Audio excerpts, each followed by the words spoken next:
Hi అండి. అయితే మనం ఈజీగా మటన్ కర్రీ ఎలా చేసుకోవాలో మీకు నేను చూపిస్తాను. ప్రస్తుతానికైతే నేను చేశాను, దాన్ని టేస్ట్ చేద్దాము. అయితే చూడండి, అది కూడా మటన్ కర్రీ. దాన్ని టేస్ట్ చేద్దామండి. ఇదిగోండి ముక్క భలే మెత్తగా ఉడిగింది. టేస్ట్ చాలా బాగుంది. మీరు కూడా ఒకసారి ట్రై చేయండి. నా ఛానల్ని సబ్స్క్రైబ్ చేయండి.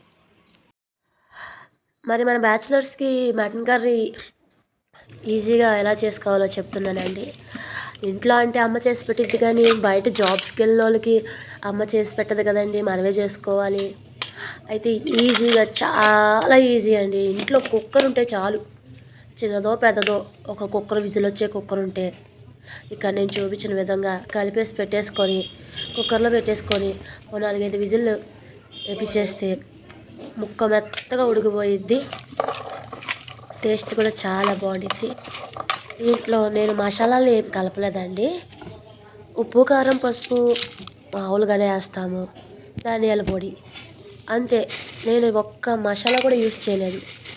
నేను యూజ్ చేసింది ఏమైనా ఉందంటే జీడిపప్పు, బాదం పప్పు. మా అత్తగారు వాళ్ళ సైడు జీడిపప్పు, బాదం పప్పు వేయరంట.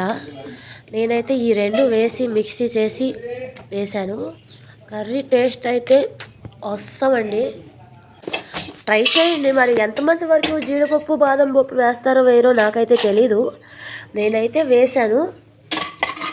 మీరు కూడా ఇలా ట్రై చేయండి. గుజ్జు గుజ్జుగా భలే టేస్టీగా, కారం కారంగా చాలా బాగుంటుంది. మటన్ కూడా స్పైసీగా తింటేనే చాలా మంచిది ఆరోగ్యం.